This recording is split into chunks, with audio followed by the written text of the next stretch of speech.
귀하신 주님,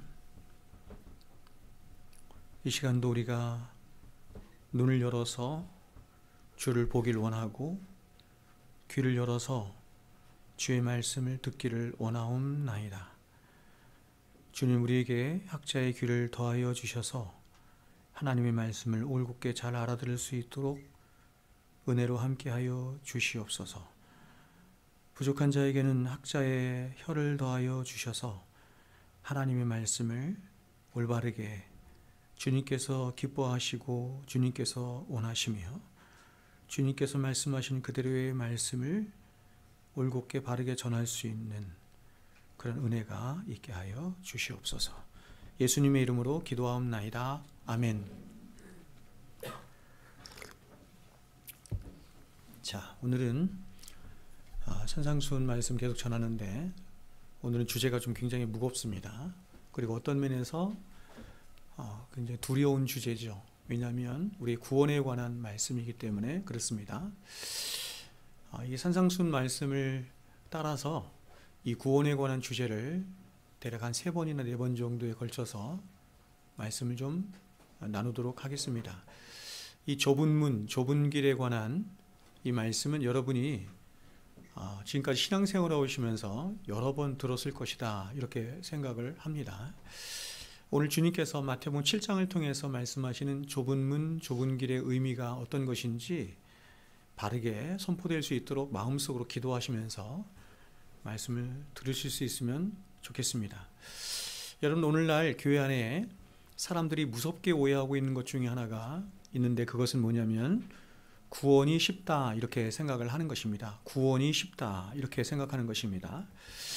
여러분의 생각은 어떤지 제가 궁금합니다. 여러분은 구원이 쉽다고 생각하십니까? 아니면 구원은 어려운 것이고 어떤 면에서 불가능한 것이다, 이렇게 생각을 하십니까? 우리 가운데에도 이 구원에 관한 여러 가지 생각들이 있을 것이다 라고 생각을 합니다. 그러나 사실상 구원이 쉬우니 혹은 어려우니 하는 이런 생각 자체가 성경적이지 않죠. 성경은 그렇게 말씀하지 않죠. 혹은 아주 잘못된 생각이죠.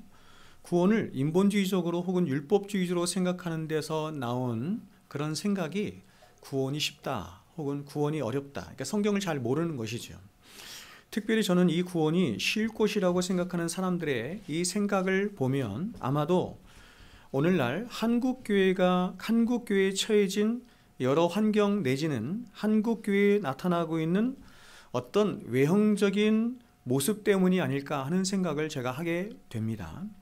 쉽게 말해서 이 조국 땅에 교회가 굉장히 많은 것입니다. 교회가 7만 교회 이상 된다고 하죠. 교회가 굉장히 많고 목사들도 엄청 많습니다. 10만 명이 넘는다고 합니다. 굉장히 많고 무엇보다 거의 1000만에 가까운 엄청난 수의 그리스도인들을 자랑하고 있기 때문입니다.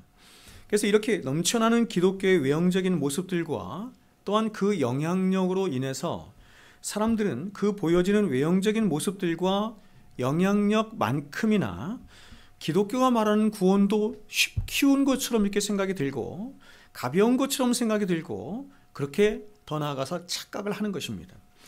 그러나 여러분, 제가 생각하기로 사람들이 구원이 쉽다고 생각하게 된 가장 치명적인 오류가 있게 된 원인은 뭐냐면 많은 사람들이 거짓 복음에 심취되어 있고 거짓 복음을 믿게 되었기 때문이다, 이렇게 저는 진단하고 생각을 합니다.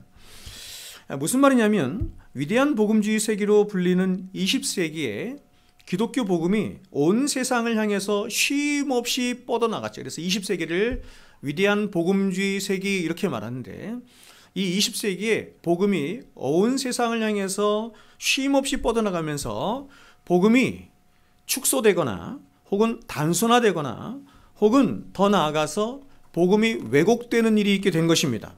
그래서 그 축소되고 단순화되고 왜곡된 복음의 이 바운더리 안에 이전에는 함께할 수 없었던 온갖 종류의 사람들이 이 교회 안에 혹은 그런 여러 다른 복음 안에 사람들이 거하게 된 것입니다. 즉 복음이 온 세상을 향해서 쉼없이 뻗어나가면서 수많은 다양한 사람들의 수요를 충족시켜줄 그래서 결국 사람들에게 초점이 맞춰진 수많은 왜곡되고 변질되고 축소된 인본주의적인 복음들, 이런 모든 복음들을 한마디로 인본주의적인 복음이라고 하는데, 인본주의적인 복음들이 양산되게 된 것입니다. 성경은 이런 것을 말해본 적이 없는데, 이런 것들이 사람들의 어떤 요구와 또한 사람들의 어떤 수요를 따라서 이런 복음, 이런 인본주의적인 복음들이 양산되게 된 것입니다. 그리고 이러한 인본주의 복음들에 부합한, 그래서 거짓 구원 혹은 짝퉁 구원의 구원들 역시도 함께 양산되게 된 것입니다. 사도 바울은 이렇게 사람에게 맞춰진 혹은 사람이 중심이 된 그런 변질되고 왜곡된 복음을 갈라디아서 1장에서 이미 우리들에게 경고하여 말했는데, 그런 복음을 다른 복음이다 이렇게 말했습니다. 다른 복음이다 이렇게 말했고, 역사적으로 우리의 믿음의 선배들은 유사복음이다 혹은 유사그리스도인이다 이런 말들을 우리에게 말을 했습니다. 자, 여러분, 우리가 알아야 할 것은 이러한 다른 복음이 혹은 유사복음이 하나님이 아닌 다른 신을 이야기하거나 이스라엘 백성처럼 혹은 예수가 아닌 다른 구원자를 이야기하거나 혹은 십자가와 부활이 아닌 다른 구원의 방도를 이야기하는 것이 아니라는 것입니다. 그들 똑같이 우리와 이야기해요. 똑같이 예수를 이야기하고 똑같이 십자가와 부활을 이야기하며 똑같이 구원을 이야기해요. 그런데 그들이 믿는 예수와 성경이 말씀하는 예수가 다르고, 그들이 확신하는 구원과 성경이 말씀하는 구원이 다르며, 그들이 생각하는 구원과 신앙이 성경이 말씀하는 구원과 신앙이 다른 것입니다. 즉, 다른 복음의 가장 중요한 특징은 뭐냐면, 바로 사람들이 상품을 구매하듯이 복음을 사람들이 원하는 복음의 방식으로 변질시켰다는 데 문제가 있는 것입니다. 쉽게 말해서 복음이라고 하는 것은, 여기서 파이브솔라가 말하는 것처럼 복음의 궁극적인 목적은, 복음이 나온 것도 하나님으로부터 나왔고 복음이 궁극적으로 목적하는 바도 하나님이거든요. 그런데 그래서 하나님 중심의 복음인데, 이 중심이 사람들의 수요 때문에 사람 중심의 복음으로 변질됐다는 데 문제가 있는 것입니다. 그래서 이렇게 복음을 사람 중심의 복음으로 변질시키다 보니 그 복음이 사람들이 원하는 수요만큼이나 그렇게 그 복음의 모양이나 형태가 변질되고 왜곡된 수많은 종류의 복음의 형태들이 오늘날 이 세상에 나타나게 된 것입니다. 그래서 이 시대 최고의 기독교 지성 중에 한 사람인 데이비드 웰스는 이 시대의 교회들이 점점 대형 슈퍼마켓이 되어가고 있다 이렇게 진단을 하며 말하는 것입니다. 즉, 복음은 하나인데 어느 때부턴가 사람들이 원하는, 사람들이 기뻐하는 그런 다양한 색깔과 다양한 형태의 수많은 복음의 상품들이 이 시대의 교회들 안에 쏟아져 나오게 된 것입니다. 사람들이 원하니까 그 사람들이 원하는 복음의 상품들을 교회가 만들어서 진열을 해놓은 것이죠. 그래서 교회들은 그러한 다양한 상품들을 가지고 저마다 고객 만족을 외치며 사람들을 교회로 불러들이고 있다. 이렇게 데이비드 웰스가 말한 것입니다. 여러분이 알고 있는 그 다양한 복음의 상품들은 과연 어떤 것들이 있습니까? 이런 것이 있습니다. 번영신앙, 신비주의, 긍정의 신앙과 심리학과 엔터테인먼트에 물든 기독교, 그리고 세속주의와 은사주의, 이런 것들이 있는 것입니다. 그래서 사람들은 이러한 다양한 복음의 상품들의 출현으로 인해서 이러한 다양한 상품들에도, 복음의 상품들에도 마치 구원이 있는 것처럼, 왜냐하면 교회들이 그걸 다 용인하니까, 그래서 마치 구원이 있는 것처럼 그렇게 착각을 할 뿐만 아니라 구원의 길도 그렇게 복음의 다양성만큼이나 다양하고 넓은 것처럼 그렇게 착각을 하거나 확신까지 하는 것입니다. 그래서 사람들은 이렇게 복음이 다양한 만큼이나 뭘 생각하냐면 구원도 쉬울 것이라고 생각을 하는 것입니다. 그러나 여러분, 우리가 결코 잊지 말아야 할 것은 복음은 여러 가지가 아니라 오직 하나라는 것입니다. 에베소 4장은 우리들에게 이렇게 말을 하는데 제가 한번 읽어드릴게요. 에베소 4장 4절에서 6절 말씀입니다. 몸이 하나요. 몸이 하나요. 여기서 몸을 말하는 것은 교회를 말하는 것입니다. 몸이 하나요. 성령도 한 분이시니 이와 같이 너희가 부르심의 한 소망 안에서 우리를 구원으로 초대하시고 부르셨는데 그 구원은 하나다 이렇게 말하는 거죠. 한 소망에서 부르심을 받았느니라. 주도 한 분이시요. 믿음도 하나요. 세례도 하나요. 하나님도 한 분이시니 곧 만유의 아버지시라. 만유 위에 계시고 만유를 통일하시고 만유 가운데 계시도다. 여러분 여기서 복음이 하나라고 하는 말은 복음이 인도하는 구원 역시도 오직 하나라는 뜻이며 또 이 말 속엔 복음은 말할 수 없이 편협하고 협착하다라고 하는 의미가 내포되어 있는 것입니다. 여러분 앞서 말씀드린 번영신앙, 신비주의, 긍정의 신앙, 세속주의, 은사주의 등은 어떤 사람들은 다르게 생각하는 사람들도 있어요. 다르게 생각하는 사람들이 있으니까 이런 것이 교회 안에 자리를 잡고 그것들이 교회 안에서 인정이 되는 거겠죠? 목사라고 해서 저 같은 생각을 가지고 있지는 않습니다. 굉장히 다양한 생각도 있지만 제가 확신하기로 번영신앙, 신비주의, 긍정의 신앙, 세속주의, 은사주의는 기독교 복음도 아니고 기독교 신앙도 아니에요.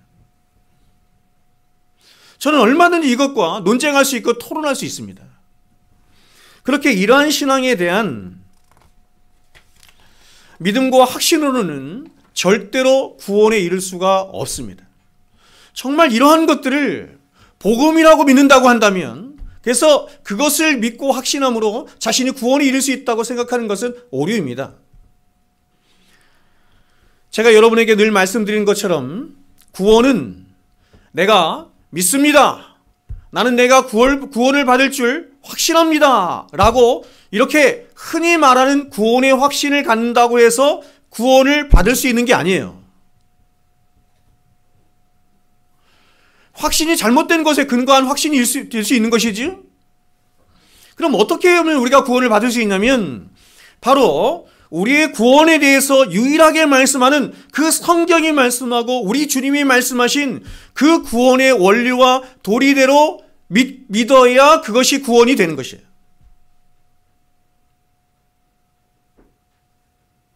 선교단체나 여러 복음주의권에서 그런 교회들에서 복음의 이 구원의 확신을 가르치면서 그저 내가 믿습니다. 나는 구원받을 줄 믿습니다 하면 구원을 받는다고 가르치는데 그것은 완전히 잘못된 것입니다. 자, 여러분 사복음서를 주의 있게 한번 읽어보십시오. 우리 주님이 말씀하고 있는 구원의 의미가 어떤 것인지 또 천국을 소유할 수 있는 참된 복음의 의미가 어떤 것인지 우리 주님은 천국을 선포하시고 구원을 말씀하시면서 단 한 번도 구원을 쉽게 말씀하시거나 혹은 구원에 이르는 구원의 도리와 신앙 고백을 쉽게 다루신 적이 한 번도 없어요.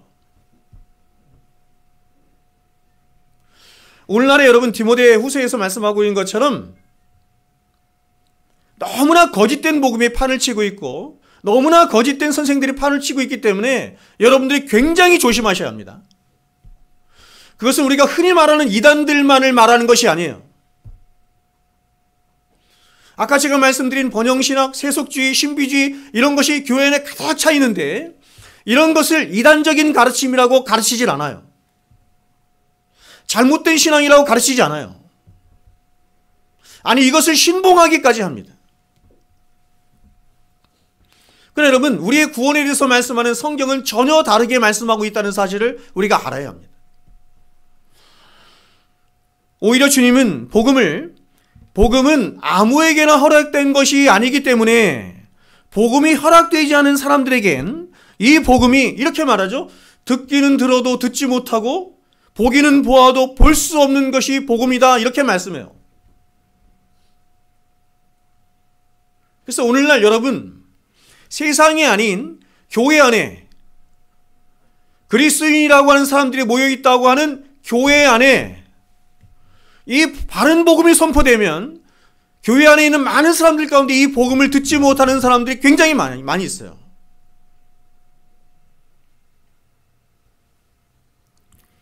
그러면서 이 구원의 어려움이 어떤 것인지 자신을 따르려는 수많은 사람들에게 이렇게까지 도전을 하셨습니다. 여러분 주님이 어떻게 도전하셨는지 한번 보십시오. 먼저 주님은 자신을 따르겠다라고 하는 부자 청년을 오히려 물리치시면서 부자가 천국에 들어가는 것이 얼마나 어렵냐면 낙타가 바늘귀로 들어가는 것보다 더 어렵다 이렇게 말씀하셨습니다.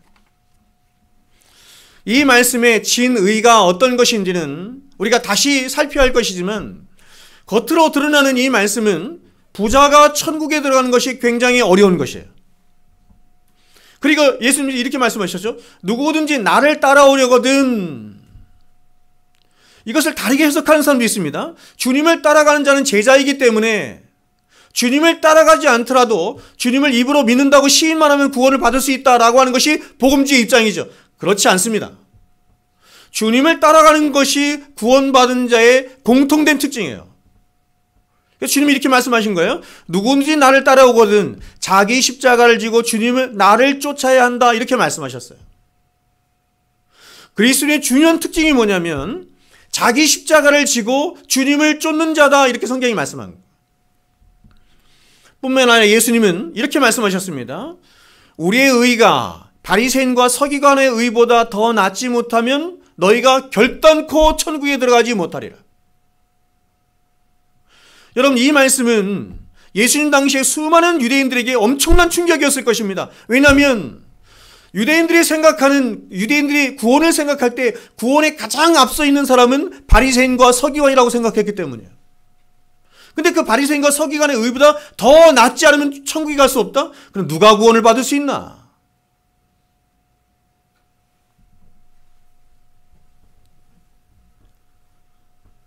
주님은 더 나아가서 우리들에게 이렇게 말씀하셨습니다. 자기 부모와 형제 및 자기 목숨보다 주님을 더 사랑하지 않으면 주님께 합당하지 않다 이렇게 말씀하셨어요. 제가 오랜 시간 제자훈련을 한 사람입니다. 대학교에서. 제자훈련을 하는 사람들이 가장 많이 인용하는 말씀 이런 말씀이에요. 제자는 자기 부모와 형제 및 자기 목숨보다 주님을 사랑하는 자다. 일반 그냥 구원이나 받는 교회 안에 있는 사람들과는 다른 사람이다. 잘못된 가르침입니다.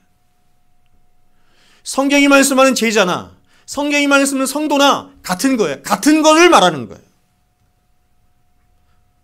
성도도 주님을 따라가는 자고 제자도 주님을 따라가는 자예요. 자, 여러분 보세요. 우리 주님이 말씀하신 이 구원에 관한 말씀이 얼마나 좁습니까? 얼마나 협착합니까? 얼마나 독선적입니까? 또 죄인된 우리들이 통과하기엔 어떤 면에서 얼마나 어렵고 이해하기 힘들며 사실상 불가능한 것처럼 보이는 것이 바로 이 구원인 것입니다. 아니, 불가능한 것입니다.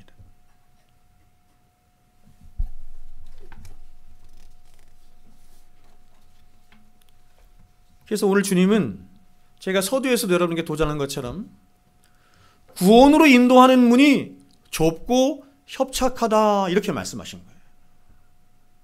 자, 그러나 여러분 우리가 성막을 통해서도 보았듯이 성막 동쪽에 유일하게 나 있는 문이 있어요. 양의 문이죠. 나는 양의 문이라 나를 통과하지 않고는 아버지께로 갈 자가 없어요. 예수님을 상징하는 거예요. 성막 동쪽에 나 있는 문, 예수님을 상징하는 거예요. 그런데 그 성막 동쪽에 열려있는 문은 우리가 살펴봤던 것처럼 폭이 10m나 되는, 그래서 많은 사람들이 함께 들어올 수 있는 넓은 문이거든요. 그래서 이 문은 사실상 어떤 차별도 사람들에게 두지 않고 이렇게 말하는 것입니다. 누구든지 오라. 누구든지 올 수 있습니다. 어떤 차별도 두지 않고 누구든지 구원에 이를 수가 있는 거예요. 그런데도 주님은 이 산상수훈의 말씀에서는 이 구원의 문을 좁은 문이라고 말씀하고 있다는 사실입니다. 그러면 여러분 왜 주님은 이 구원의 문이 좁은 문이라고 말씀하셨을까요? 오늘날 우리는 이 좁은 문의 의미를 이렇게 생각할 수 있습니다. 그것은 우리가 좋은 대학에 좋은 학과에 들어가거나 혹은 수많은 경쟁률을 뚫고 대기업이나 좋은 직장에 취업하는 것, 혹은 사법고시나 행정고시 합격하는 것과 같이 구원의 문이 높은 경쟁률을 뚫고 들어가야 하는 문이기 때문에 좁은 문이다, 이렇게 생각을 할 수 있습니다. 그러면 지금 주님이 말씀하신 이 좁은 문의 의미는 오히려 정반대입니다. 그것은 구원의 문을 찾는 사람들이 너무나 적기 때문에 우리 주님은 그 구원의 문을 좁은 문이다, 이렇게 주님께서 말씀하신 것입니다. 히라버 원문을 보면 찾는 이가 적다라고 하는 말이 히라버의 올리고인데, 이 말은 어떤 뜻이냐면 거의 없다, 이런 뜻이에요. 구원의 문은 10m 되는 굉장히 넓은 문으로 누구든지 환영하고 받을 준비가 되는데, 이 구원의 문을 찾고자 하는 자가 올리고이 거의 없어요. 그래서 킹제임스 번역도 이 올리고이를 a few 이렇게 번역하지 않고 few, 거의 없다, 이렇게 번역. 오늘날 이렇게 기독교가 융성하고 많은 사람들이 교회 안에 있는 것, 비정상적인 현상입니다. 왜요? 항상 기독교는 인기가 없었거든요. 인기가 없어야 맞거든요.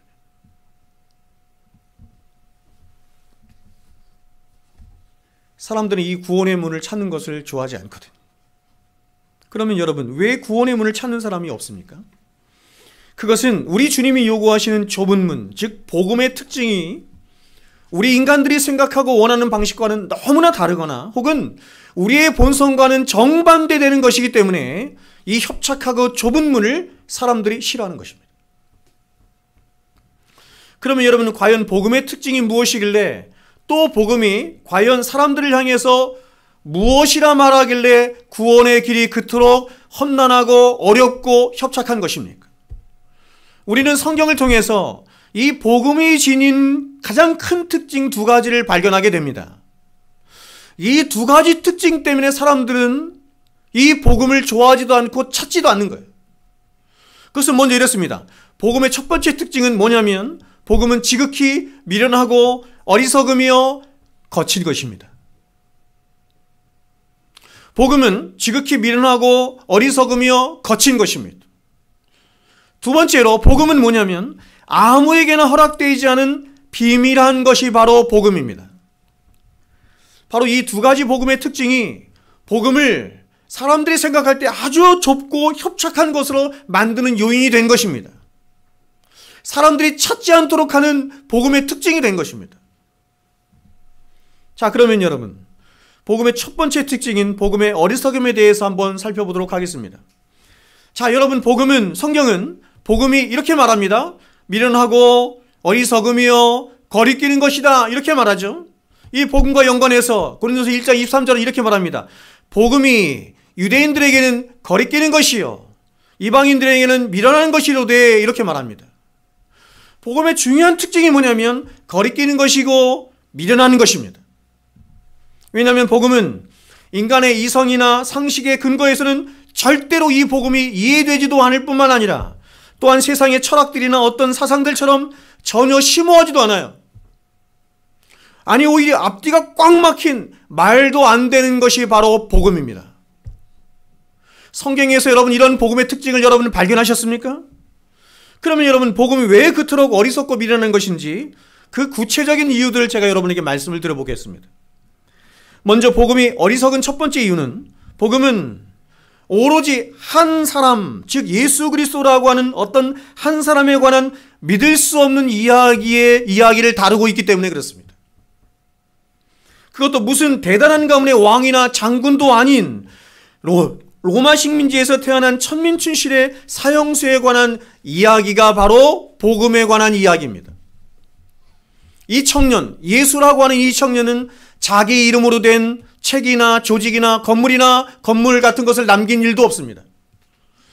이 청년은 신을 모독했다는 이유와 사람들을 선동했다는 이유로 결국 모든 인류에게, 모든 사람들에게 배척을 당해서 가장 비참한 형벌인 십자가형의 사형을 당한 한 사형수에 불과한 자입니다. 더 놀라운 것은 뭐냐면, 저나 여러분은 이 청년을 단 한 번도 본 적이 없다는 것입니다. 단 한 번도 본 적도 없고 단 한 번도 만나본 적이 없습니다. 근데 그 예수 때문에 여기에 나와 있는 것이 신기하죠?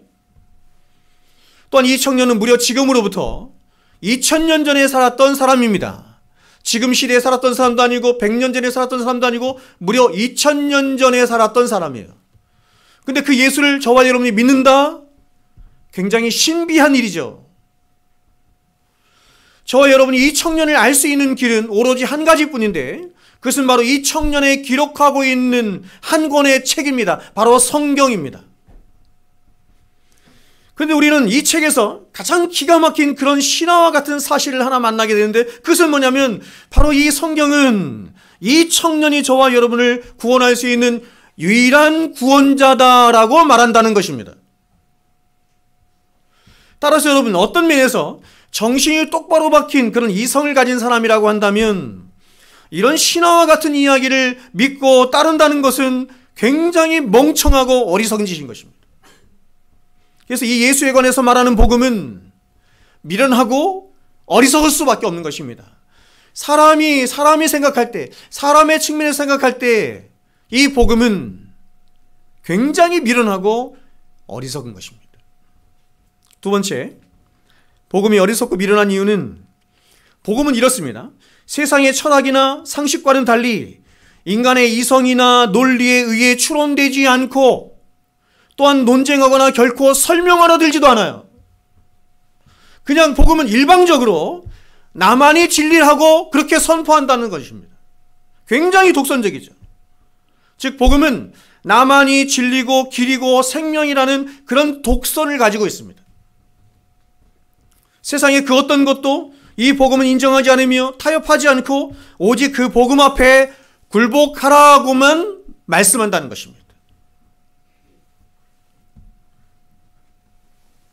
그러므로 이 복음은 세상의 눈으로 볼 때는 정말 말도 안 되는 가장 일방적이고 독선적이며 어리석고 비성적인 종교인 것입니다. 그 세상 사람들이 말하는 세상 사람들이 기독교를 말할 때 기독교는 굉장히 독선적인 종교야 라고 말하는 이유가 여기 있습니다. 세상이 자꾸 기독교를 향해서 너희는 너무 독선적이야. 너희들만 구원이 있다고 말해. 그러면 안 되는 거야. 다른 종교도 인정해야지. 타협을 해야지. 자꾸 이렇게 말을 하니까 교회도 점점 그 수준을 낮춰서 그렇게 가는 거예요. 사람들이 원하는 방식으로 가는 거예요. 그래서 교회의 거룩함이 상실되고 교회가 진리를 잃어버리며 복음을 잃어버리는 데까지 나아가는 것입니다. 세 번째, 복음이 어리석고 미련한 편협한 이유는 바로 복음은 인간의 그 어떤 노력이나 의를 전혀 고려하지 않는다는 것입니다. 즉 전적인 하나님의 은혜만을 말하여 성경은 이렇게 말씀합니다. 에베소 2장 8절 9절에서 너희가 그 은혜를 인하여 믿음으로 말미암아 구원을 얻었나니 우리가 구원을 얻은 것은 전적인 하나님의 은혜와 그 은혜를 우리에게 가져다주는 믿음으로 말미암아 됐다 이렇게 말하죠. 너에게서 난 것이 아니고 하나님의 선물이라고 말씀합니다. 행위에서 난 것이 아니니 이는 누구든지 자랑치 못하게 함이니라. 복음 위에 무언가를 자랑한다는 것 자체가 복음을 모르고 있다는 얘기죠. 복음은 한 개인이 평생에 걸쳐 이룩하고 쌓은 어떤 공로도 인정하지 않을 뿐만 아니라 오히려 그러한 것들을 내세우려 하는 순간 복음은 그러한 모든 것들을 향해서 다 더러운 옷과 같을 뿐이라고 말할 뿐만 아니라 더 나아가서 죄라고까지 말씀합니다. 가장 대표적인 사람이 누구예요? 바리새인입니다. 세상 그 어떤 사람들이 볼 때도 누가 봐도 바리새인이 가진 의의는 최고의 의였습니다. 사람들은 생각할 때 저 바리새인들은 천국에 이르는 첫 번째 사람이 될 것이다 라고 생각을 했습니다. 그러나 예수님이 보실 때는 모든 것은 다 죄였습니다. 하나님 앞으로 나오도록 하는 그 길을 가로막는 인간의 의일 뿐이었습니다. 사람은 살아서나 죽어서나 어찌할 수 없는 죄인일 뿐이며 그러한 인간을 구원할 수 있는 것은 오로지 예수 그리스도의 십자가의 은혜뿐이다 라고 말하는 것입니다. 동의하십니까?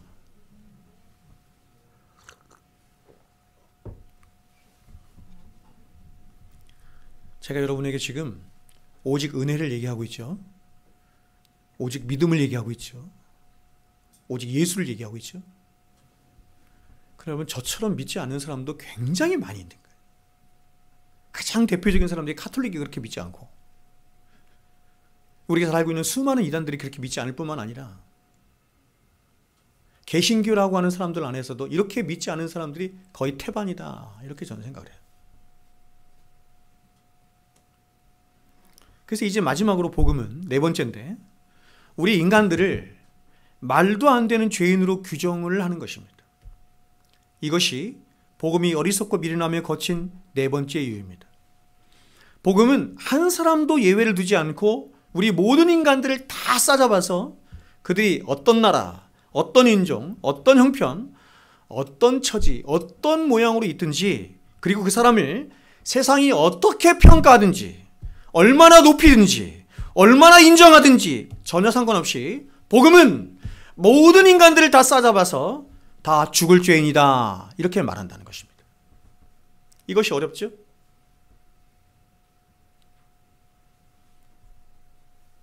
기독교는 오직 은혜만을 이야기하는 종교입니다. 이게 어려운 거예요. 그냥 은혜만을 말한다라고 하면 괜찮죠? 근데 오직 은혜니까 어려운 거예요.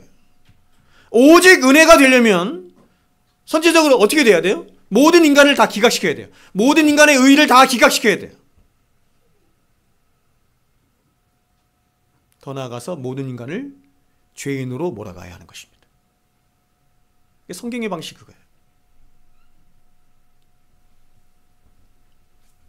모든 인간은 전적으로 타락하고 전적으로 무능하여 하나님 앞에 선을 행할 능력이 전혀 없다는 것입니다. 그래서 누구든지 자신 안에 있는 이 죄의 문제를 끌어안고 하나님 앞에 정직하게 대면하여 서지 않으면 어떤 소망도 없다는 것입니다. 구원받은 자의 가장 중요한 특징이 뭐냐면 자신이 하나님 앞에 누구인가 라고 하는 것을 깊이 인식한 사람이에요. 두 가지를 인식하죠. 하나는 뭐예요? 내가 하나님 앞에 피조물이구나. 두 번째는 내가 죽을 죄인이구나.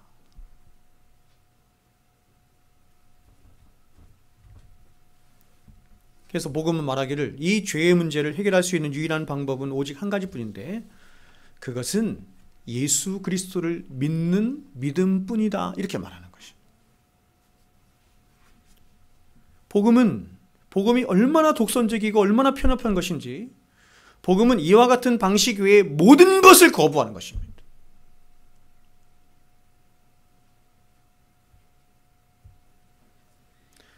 다른 이름을, 구원의 일을 다른 이름을 주신 일이 하나님이 없다, 이렇게 말씀하는 거예요. 오직 나만이 길이고 진리고 생명이다, 이렇게 말하는 거예요. 타협의 여지가 없어요. 단 1도 없어요.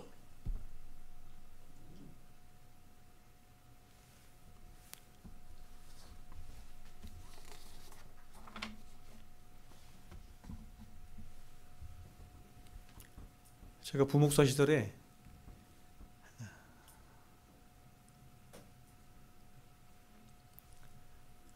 그때는 이제 제가 이런 복음을 막 배울 때였겠죠. 그래서 이런 복음을 나타내고 이렇게 드러나니까 문제가 되는 거예요, 교회 안에서. 그래서 그 교회가 굉장히 큰 교회였는데 그 협동 목사님이 저를 불렀습니다. 나이가 한참 많은, 저보다 많은. 그리고 이렇게 말했습니다. 유병수 목사님은 군대에서 조교를 해서 그런지 몰라도 뭔가 굉장히 조금 선명한 것 같아. 그런데 나는 시간이 가면 갈수록 이것이 진리인지 이것이 거짓인지 선을 긋기가 어렵다.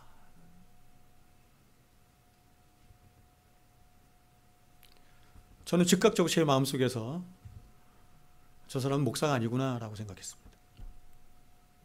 목사는 진리를 전하는 자거든. 목사라는 말 자체가 진리를 전하는 자예요. 여러분을 신방하고 여러분을 위로하고 교회 일을 하고 행정을 하고 이런 자가 아니고, 목사의 가장 본질적인 일은 뭐냐면 우리가 죽고 사는 문제인 진리를 전하는 자인 것입니다. 근데 이것이 진리인지 이것이 거짓인지 모르겠다. 선을 긋지를 못하겠다. 그래서 이 사람에게도 붙고 저 사람에게도 붙고, 목사가 아니죠.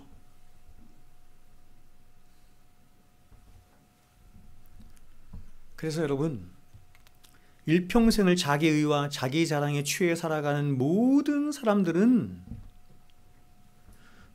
평생을 그런 자기의에서 내가 인정받고 싶고 내가 주인이 되고 싶고 내가 왕이 되고 싶은 것입니다. 그런데 복음은 오히려 그런 나를 죽을 죄인으로 규정하며 그런 내가 죽어야 살 수 있다라고 말하는 거예요. 우리 주님 못 박히신 십자가 외에는 우리에게 어떤 소망도 없음을 복음이 말하는 거예요.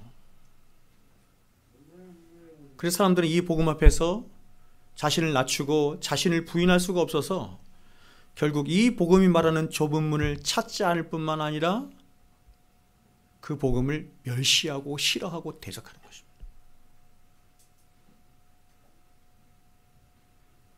여러분, 제가 여러분에게 늘 말씀드렸지만 예수님처럼 착하신 분이 어디 있어요?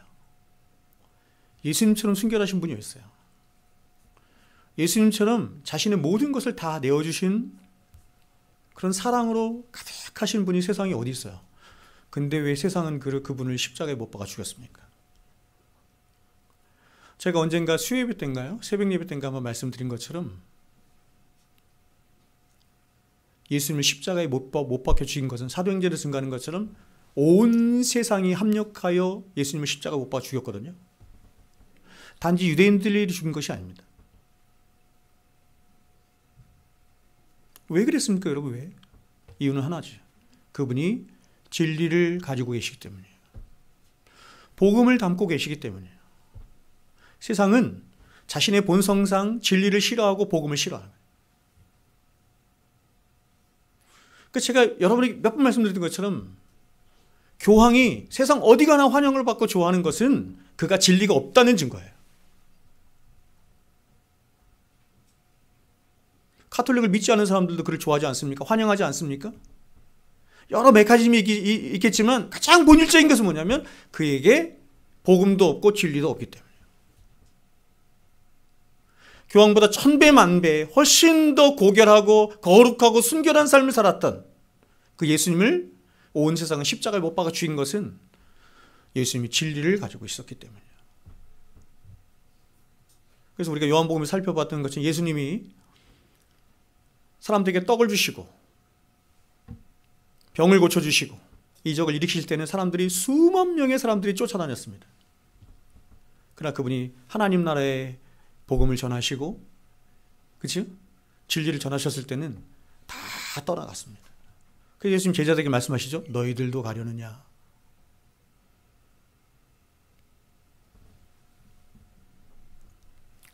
자, 그럼 이제 복음의 두 번째 특징에 대해서 살펴보겠습니다. 여러분, 복음의 두 번째 특징은 이것입니다. 복음은 아무에게나 허락되지 않은 비밀한 것이다 라는 것입니다. 성경은 복음을 설명할 때 복음의 비밀, 하나님의 비밀, 그리스도의 비밀이라는 표현을 합니다. 그래서 고린도전서 2장 6절 7절은 이 복음의 비밀과 연관해서 우리들에게 이렇게 말씀했습니다. 그러나 우리가 온전한 자들 중에서 지혜를 말하노니 이는 세상의 지혜가 아니죠. 세상의 지혜로 탄생되거나 만들어진 것이 복음이 아니에요. 복음은 하나님의 지혜입니다. 성삼위 하나님의 지혜예요. 또 이 세상에 없어질 관원의 지혜도 아니에요. 오직 비밀한 가운데 있는 하나님의 지혜를 말하는 것이니 곧 감추어졌던 것인데 하나님이 우리의 영광을 위하사 만세전에 미리 예정하신 것이라. 여러분, 복음의 가장 중요한 특징이 뭐냐면 복음은 비밀한 것이며 만세전부터 감추어져 있던 것이라는 것입니다. 여러분, 비밀의 특징이 무엇입니까? 그렇다면 비밀의 특징이 무엇입니까? 그것은 비밀이란 가르쳐주지 않으면 그것이 아무리 간단하고 작은 것이라 할지라도 절대로 알 수가 없다는 것입니다. 또 아무리 많은 지식을 소유하고 있어도, 그러니까 아무리 오랜 시간 동안 수행을 하고 돌을 닦고 별짓을 다 했어도 말해주지 않으면, 그 비밀을 말해주지 않으면 알 수 없는 게 바로 비밀이에요.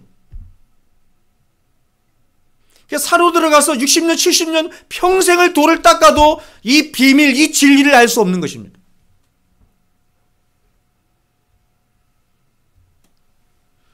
여러분, 인간의 불순종으로 말미암아 이상의 죄가 들어온 죄가 우리의 인식체계 안에서 일으킨 가장 중요한 문제 중에 하나가 무엇인지 아십니까? 그것은 인식의 능력의 추락을 가져왔다는 것입니다. 즉, 원래 하나님이 지으신 인간은 하나님을 밝히 알고 진리를 아는데 전혀 문제가 없었습니다. 왜냐하면 하나님은 인간을 당신의 형상을 따라 창조하셨는데, 여기서 형상으로 창조하셨다는 말이 뭐냐면 바로 하나님을 바르게 인식하고 깨달으며 참되게 사랑할 수 있도록 하는 의와 거룩과 지식이 입혀졌다는 뜻이거든요. 그게 하나님의 형상, 이마고 데이라는 뜻이에요. 좁은 의미에서. 그런데 죄가 들어오면서 인간은 자신 안에 있는 하나님의 형상이 깨어져 버렸습니다. 이 하나님의 형상, 의와 거룩과 지식이 깨어지면서 결국 인식의 추락을 맞이하게 되었고, 그래서 인간의 인식은 어디에 갇혀지게 됐냐면 이성과 오성이라고 하는 한계 안에 갇혀지게 된 것입니다. 그래서 결국 인간은 이성과 오성 밖에 계신 하나님을 이제는 인식할 수도 없고 찾을 수도 없고 그분께 갈 수도 없게 된 거예요. 영이신 하나님은 우리 이성 안에 계신 분이 아니에요. 우리 오성 안에 계신 분이 아니에요. 그 이성, 오성 밖에 계신 분이에요.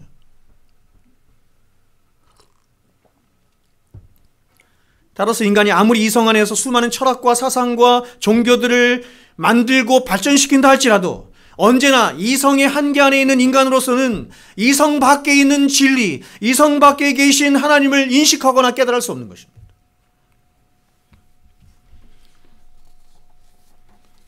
그러므로 여러분, 이성의 한계 안에 있는 인간이 그 진리와 복음을 듣고 깨달을 수 있는 유일한 길은 바로 그 복음의 원천이신 하나님이 오셔야 하는 것입니다. 하나님이 자신을 낮추사 인간들에게 찾아오심으로 그 감춰져 있던 복음의 비밀들을 알게 하시고 가르쳐 주시고 계시하시고 드러내심을 통해서만 가능한 거예요. 그래서 기독교를 계시의 종교라고 하는 거예요. 계시의 종교. 세상의 모든 종교는 사람이 하나님을 찾아가는 방식입니다. 이 상습식 종교라고 해요. 찾아가는 방식이지만 기독교는 하나님이 사람을 찾아오시는 하강식 종교입니다. 오직 유일한 종교.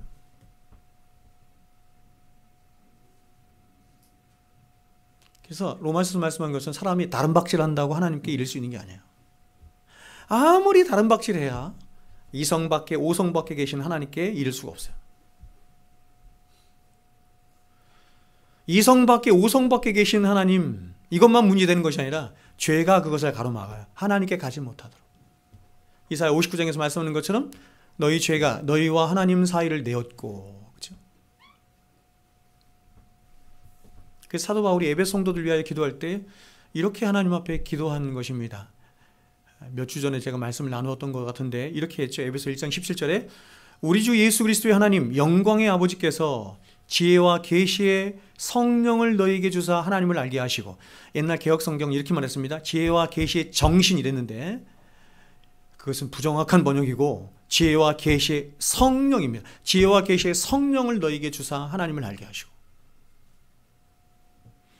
하나님이 저와 여러분들에게 지혜와 계시의 성령을 주심으로 복음의 비밀들을 알게 하신다. 깨닫게 하신다. 다른 방식으로는 불가능합니다. 그래서 로마서 11장 8절은 우리들의 이러한 형편을 이렇게 말씀했습니다. 기록된 바 하나님이 오늘날까지 저희에게 혼미한 심령과 보지 못할 눈과 듣지 못할 귀를 주셨다 함과 같으니라. 예수님도 이사야 선지자의 예언을 인용해서 이렇게 말씀하셨죠. 너희가 듣기는 들어도 깨닫지 못할 것이요 보기는 보아도 알지 못하리라. 저 같은 사람이 굉장히 많이 경험하는 바죠. 왜냐하면 저는 복음을 전하는 사람이니까. 밖에 나가서 복음을 전하면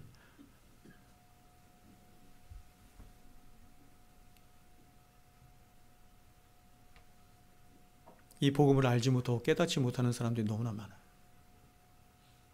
세상 사람들을 말하는 게 아니에요. 예배에 나온 사람들을 말하는 거예요.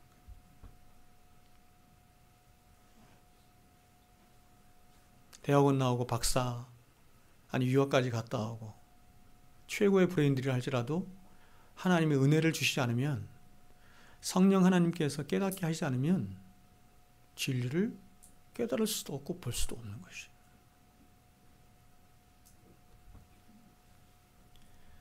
이것이 여러분 죄인된 모든 인간들의 한계라는 것입니다.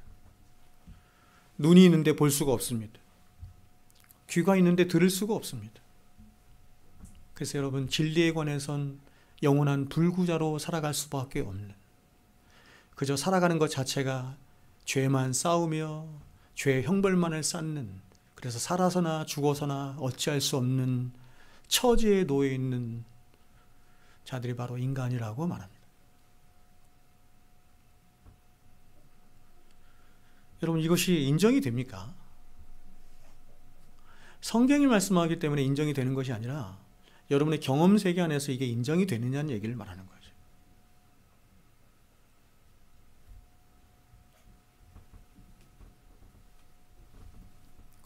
그렇기 때문에 여러분 영적인 불구자로 있는 모든 인간들에게는 오직 하나님의 전적인 은혜가 아니면 그 어떤 소망도 가질 수 없는 것이며, 그래서 구원의 문 역시도 한없이 좁고 협착할 수밖에 없는 것입니다. 자, 그런데 여러분, 주님은 성도의 구원과 삶에 대해서 이렇게 좁은 문만을 말씀하신 것이 아니라 좁은 길도 함께 말씀하셨습니다.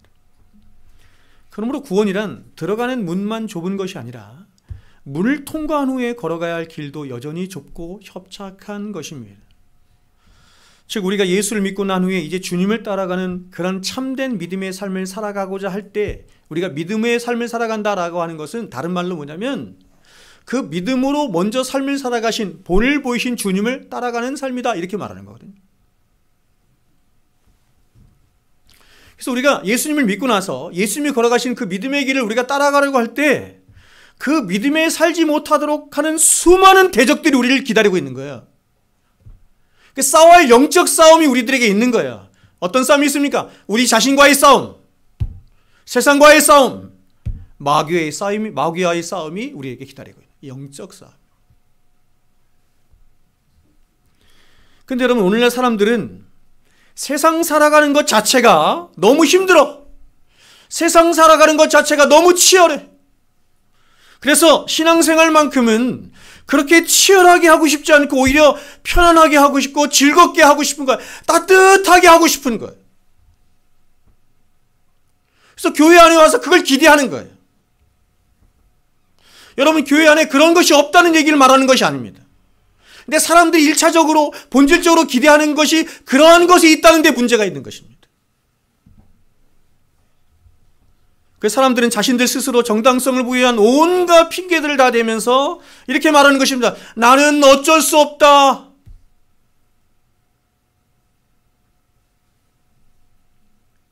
주님이 말씀하신 그 좁은 길을 가야 하는 그 믿음의 길을 내려놓고 포기하거나 혹은 자신이 스스로 설정한 수준에서 신앙생활을 하려 하는 것입니다.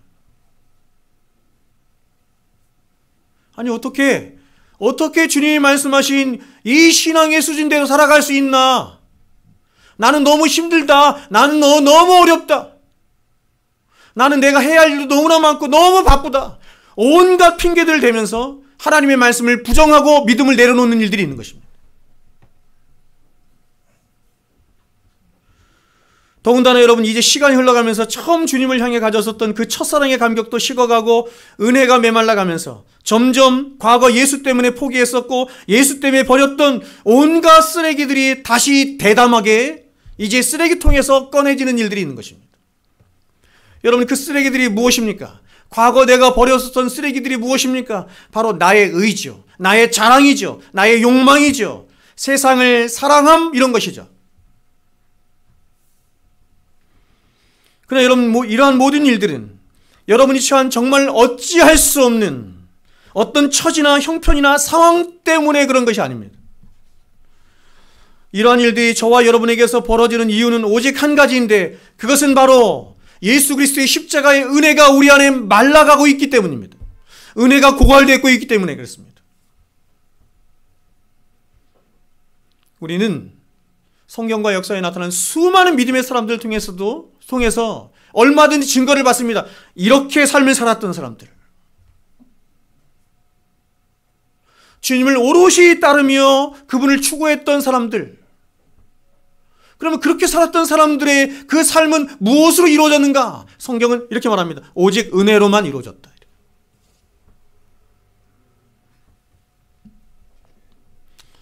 그럼 우리는 여기서 한 가지 중요한 사실을, 중요한 영적 비밀을 깨닫게 되는데, 그것은 저와 여러분이 구원을 받는 것도 오직 하나님의 은혜로만, 십자가의 은혜로만 구원을 받을 수 있는 것이지만 그 이후에 있어지는 믿음의 선한 싸움을 싸워나가는 성화의 삶을 살아가는 데 있어서도 우리는 은혜가 아니면 불가능하다는 것입니다.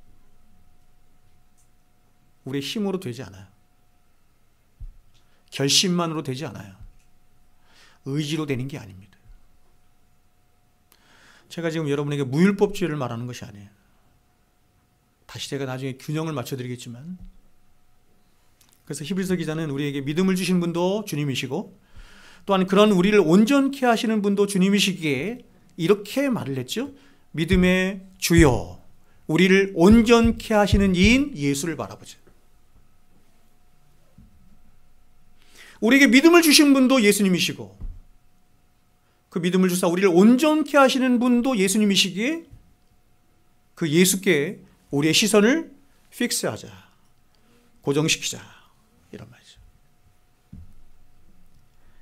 그러므로 저와 여러분의 모든 생에 가장 절대적인 것이 바로 은혜이기 때문에 바로 그 은혜의 원천이 되시고 은혜의 샘물이 되시는 우리 구주 예수님을 날마다, 그리고 더욱 자주 어떻게 합니까? 생각하고 묵상하고 끊임없이 바라보는 일들이 있어야 하는 거예요.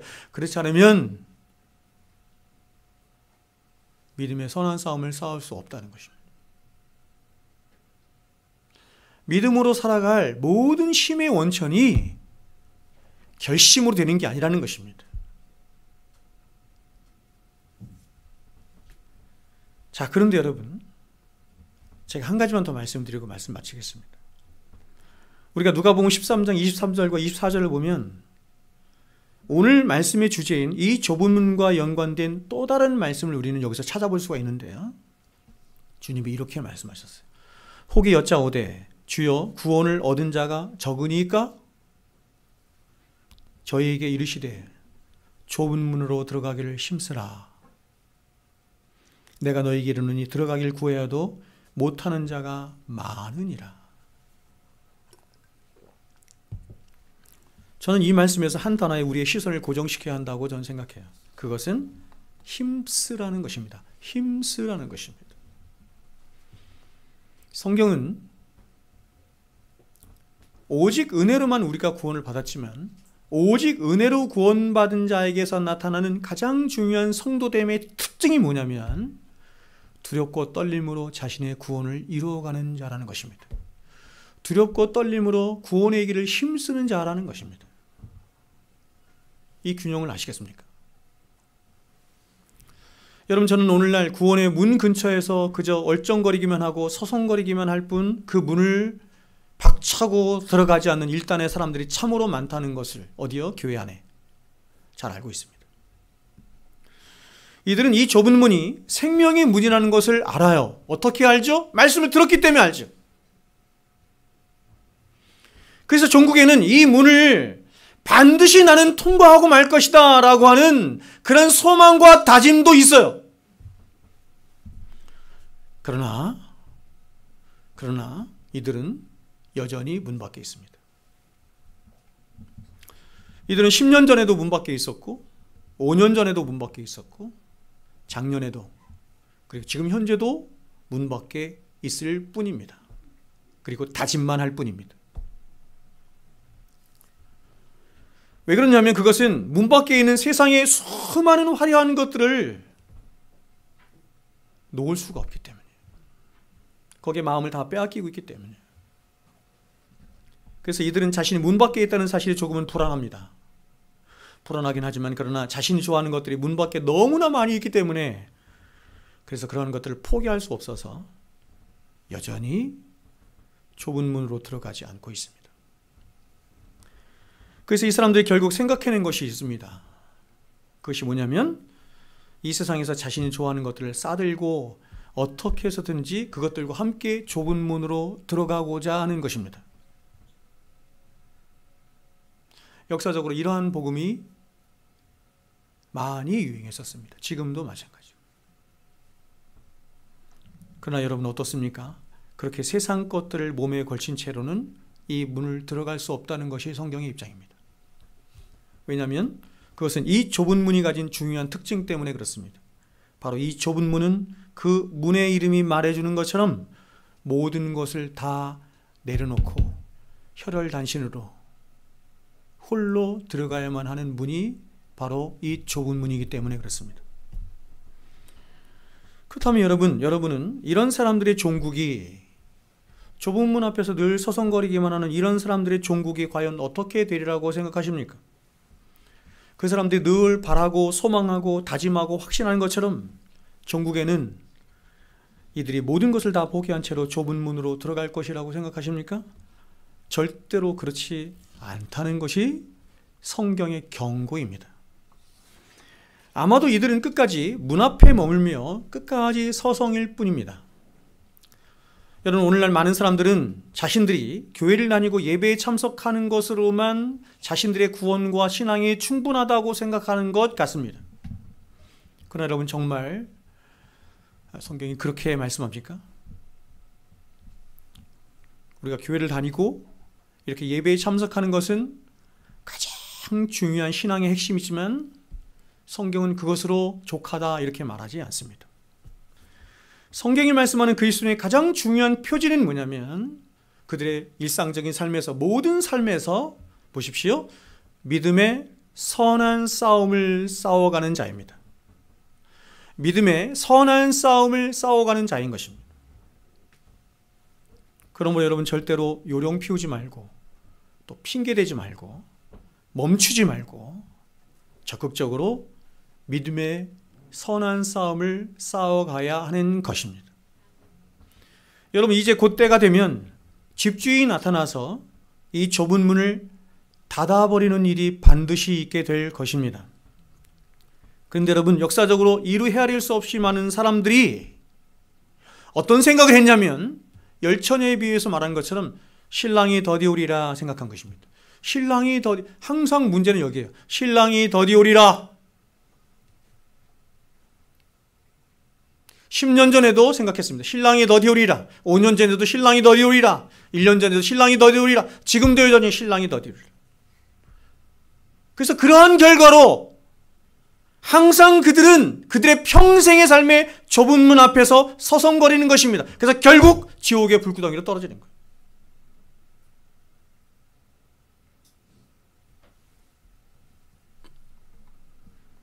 여러분, 그리스도인이 가져야 할 가장 중요한 역사의식이 하나 있습니다.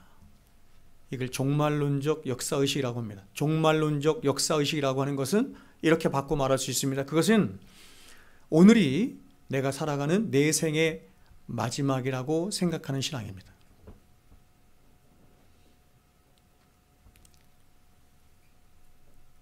그러므로 그리스도인은 절대로 마치 내일이 나에게 보장이 된 것처럼, 내년이 그리고 10년 후가 보장된 사람인 것처럼 그렇게 여러분의 일상을 안일하게 살아서는 안 되는 것이에요. 오늘이 저와 여러분의 살아갈 마지막 생애인 것처럼, 또한 오늘 저와 여러분이 드리는 예배가 마지막 예배인 것처럼, 그래서 저 같은 설교자는 오늘 여러분에게 하는 설교가 내 생의 마지막 설교인 것처럼 그렇게 하나님이 주신 모든 시간들을 믿음으로 채워가야 하는 것입니다. 믿음으로 채워가야 하는 것입니다. 그래서 리차드 백스터 목사님은 이렇게 말한 것입니다. 듣는 청중들을 향해서 이렇게 말했습니다. 여러분이 여러분의 생의 마지막 드리는 예배라고 생각하고 마지막으로 들을 수 있는 설교라고 생각하고 오늘 예배에 임해야 한다 이렇게 말을 했고, 설교자는 자신의 평생의 삶에 마지막으로 설교하는 설교라고 생각을 하고 하나님의 말씀을 힘을 다하여 전해야 된다, 이렇게 말을 했습니다. 여러분, 내년이 저와 여러분에게 보장되어 있다고 누가 말을 합니까? 누가 그렇게 약속했습니까? 그래서 우리는 마라나타의 신앙을 갖는 거예요. 마라나타의 신앙이란 이것입니다. 주 예수여 어서 오시옵소서. 나의 신랑 되신 주 예수여, 내가 사랑하는 나의 신랑 되신 주 예수여, 언제든지 오시옵소서. 나는 언제든 준비가 되어 있습니다. 언제든지 내게 있는 모든 것을 다 내려놓고 주님께로 갈 준비가 되어 있습니다. 이렇게 여러분의 모든 일상, 모든 삶을 믿음으로 준비하고 믿음으로 채워가는 일들이 저와 여러분에게 있어야 하는 것입니다. 여러분, 기도해야 되겠구나 생각하셨습니까? 기도에 관한 말씀을 들으시고 기도해야 되겠구나 생각하셨습니까? 어떻게 합니까? 당장 실천해야 합니다. 왜냐하면 우리에겐 내일이 보장되어 있지 않기 때문입니다.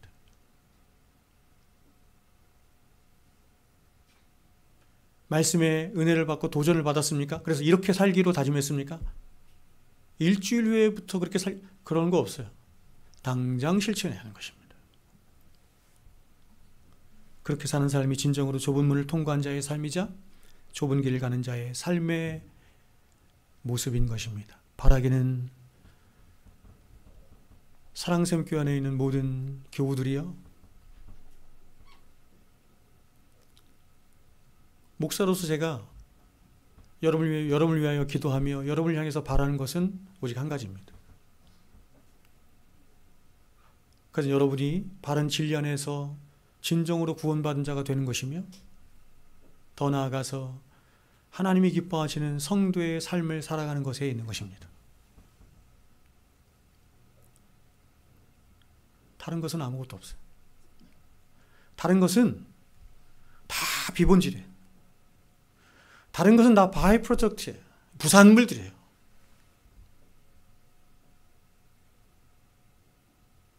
하나님의 말씀 앞에 정직하게 서서 여러분 자신을 돌아보시며, 내가 과연 좁은 문을 통과한 자인가? 좁은 길에 서서 그 좁은 길을 뚜벅뚜벅 믿음의 선한 싸움을 싸우며 살아가는 자인가? 돌아보실 수 있는 저와 여러분 될 수 있기를 바랍니다.